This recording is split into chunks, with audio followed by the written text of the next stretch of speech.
What's up, YouTube? I just wanted to do a real quick review on the home office setup. I added a couple small additions I just wanted to update you guys on. It's definitely coming along. I think she's finally done. You know, it's been a slow work in progress, but just to review a couple of the pieces of gear that I've added. First, you can see the front of the desk. This is the custom light board that I've built. Of course, it's in its collapsed position now. But that whole thing actually comes out and then goes up vertical, and the camera that you see right there facing us, if the camera focus is okay, that's the camera that actually shoots the light board footage. And then if we walk in, you can see I've got a black curtain essentially attached at the top that I'll just pull closed that actually creates a black background when I'm shooting against the light board. And the reason I had to do that is, you might be able to tell, this was our formal dining room before, and I had to convert this into a home office because we literally ran out of space. So anyway, I've got a new light fixture in there, and that's been in there for quite a while.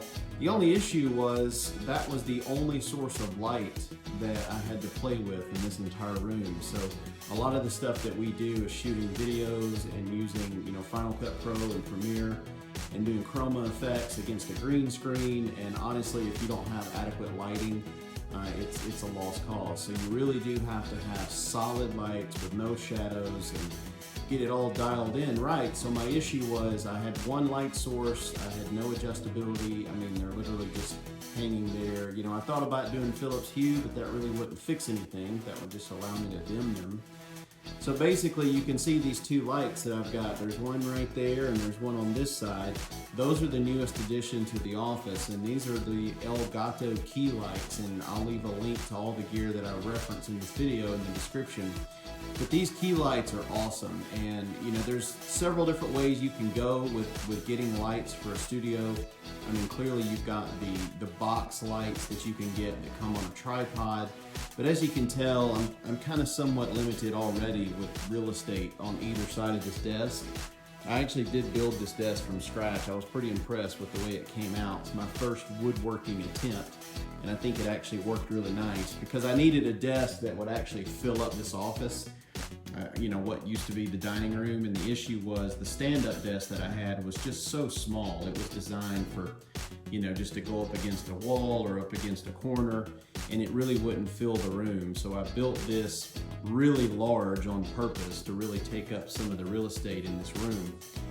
So just talking about some of the gear that I've got, and again, links in the description. So I'm using a 49-inch Samsung monitor. Love this thing. I wouldn't trade it for anything in the world. It's 49 inches, and we'll look at the other side of the display here in a moment. But what's really cool about it is it has picture-by-picture support. So as long as you have two source inputs, essentially two HDMI cables, a display port, HDMI, etc., you can connect two different sources. Now, if it's one single system, like in my case, one Mac Mini, I can still connect two cables to it, and it will show up in Mac OS as two separate displays. Same thing is true in Windows. So if you do a lot of screen sharing and WebExes and GoToWebinars and things like that, where you still want the ability to share a single display, so everything you put on that display you know is going public, this monitor still supports that, which was a deal breaker for me. If it didn't have that functionality, I would have had to have just had two separate monitors side by side. The beauty of this, there's no bezel in the middle, and you literally get the wraparound immersive experience. And when you're doing video editing and timeline reviews and things like that, that's crucial.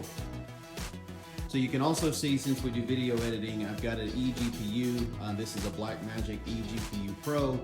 It's not the top of the line. Essentially, I think it's a Vega 56 card, but it does the job just fine for what we do. Got a couple studio speakers you can see. I've got a Ubiquiti Access Point HD. And the reason I have that little guy is I tried to use Wi-Fi at first in this room, and the issue is the source access point is way in there. I don't even know if you can see it, but it's on the bookshelf wall. You might just barely be able to make it out in this zoomed in shot, but basically that's where the source originates from. And you can kind of see that I've got a couple different walls at a strange angle that really wouldn't let a solid Wi-Fi signal get in here with the built-in antenna in the Mac Mini. But when I put this HD in here, literally just linking those two together wirelessly, I've then run an Ethernet cable to the Mac Mini and it works flawlessly. You know, we've got gigabit internet here, and I'm able to easily hit, 6, 7, sometimes 800 megabits down. And we only have 40 up, so there's no issue hitting that every time. So that's the way I've got it connected out. And you can see the tripod here on the desk. So this is the first camera that I use. This is a Logitech Brio. These are 4K cams. So that's what I've got recording the light board. And then if we roll around before we look at the desk, so this is the green screen, also Elgato. Very nice green screen, it's collapsible. And when you look at this, so let me just actually show you how easy this is to use. It's literally just got 2 latches. It's got a nice metal cover, so it's nice and rugged. Literally just one-hand operation. Just pull this guy all the way up, and that's it. So if we back up here, so that's the green screen. It just pulls right out, locks in place, and if you can see the arms behind it, essentially it's got like a scissor design, and that locks in place really nicely.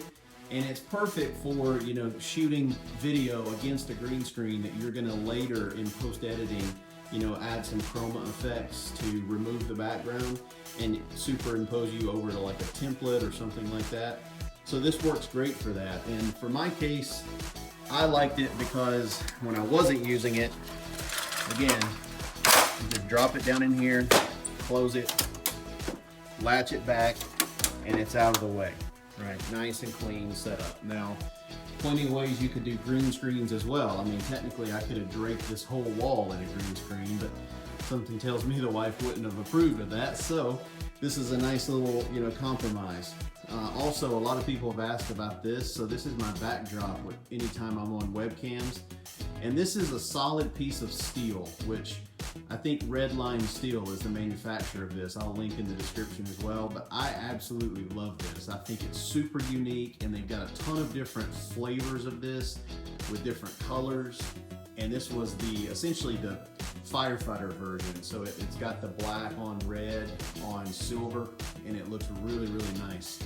So that's the solid piece of steel mounted to the wall. Looks really great. And then if you look at the front of the rig, so there's that beautiful 49-inch display. That thing is just absolutely gorgeous.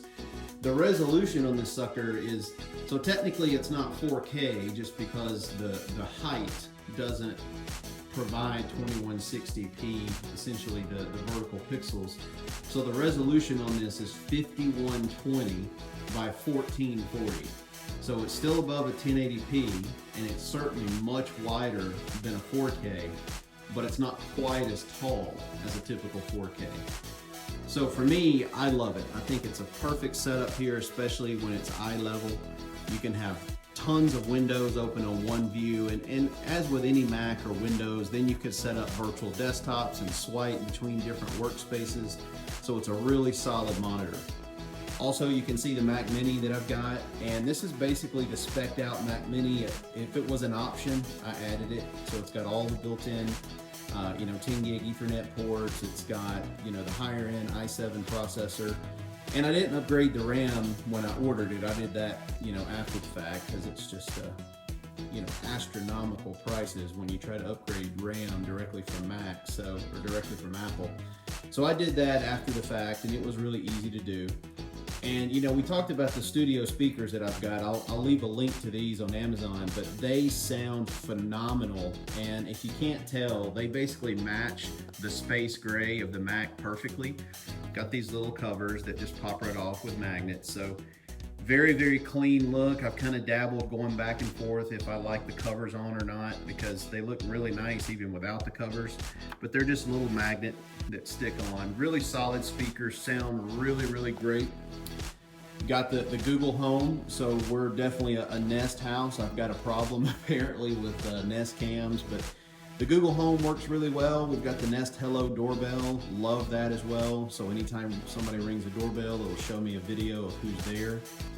Also got the Yeti Blue, so this is the mic that I do all the recording on. It's on the boom arm with the little suspension set up right there in the center, so you don't get any keyboard pecking or anything like that picked up. and the audio quality of that is also superb. And really the last thing I wanted to look at on the desk is this Elgato Stream Deck. So some of you have asked about this. This is absolutely one of the most clever devices that I've got in this home office, right? And let me just show you what this thing can do. And I mean, you can program this any different way that you want. It's super customizable, but if you can see the keys, those are actually displays. So you can actually change the icons, move the keys around all digitally. And you know, when you click it, it can activate all kinds of things. You can set up if this, then that rules. You can have it actually open a web browser and take you to a web page. For example, if I wanted to open Twitter, you know, literally I hit the Twitter button and boom, there's Twitter. So it can be used for any number of use cases. Now, since I've got the Elgato Stream lights, these are the front of the key lights, I should say. So you've got one on either side, and they are fully integrated. Obviously, Elgato Stream Deck, Elgato lights. So I've got a key right here to turn them on. So when you first turn them on, you know, super bright. And then you can also set keys to change the brightness. So it's on 100% now. This little key over here drops it down to 30% if I don't want it quite as bright. I also have Philips Hue lights. So this is also integratable with Philips Hue. So here, if I kick this one on, I actually have some accent lights in the corners. You look all the way over here, so just a couple accent lights. And then I also have an LED strip at the bottom. And basically this gives a nice little green hue if you're ever on a webcam, you know, video call, and it's just kind of behind on the wall, just accent lighting is all it is.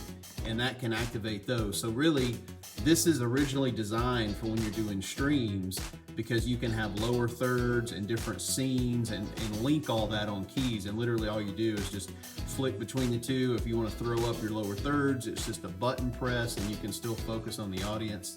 So really cool little device, highly recommend this. Again, link in the description. So thanks so much for watching this quick review video, guys. I just wanted to give you a brief tour around the home office, show you some of the gear that we've got. I didn't mention my Daniel Moore prints on the walls. I'm a huge Alabama fan, for those that know me, so Roll Tide. And I've got another one over there, right, to remind me which team I went to school at and which team I pull for. So anyway, back to the video. If you have any questions, feel free to leave those in the comment section below. Happy to answer, you know, any questions if I have the answers. Thanks so much for watching, and if you haven't already, make sure to subscribe to the channel, because I'm going to be posting more videos, and they're going to be different videos, whether we're talking about tech review, whether we're talking about, you know, vehicles. I've got a whole jet ski fleet that I'm working on restoring. So yeah, so it's not a single topic that I'm going to be posting on. It's really just a couple different areas of interest that I've got, hobbies if you will. So definitely subscribe if you like a little bit of variety in your video content. And thanks again for watching, and enjoy your day.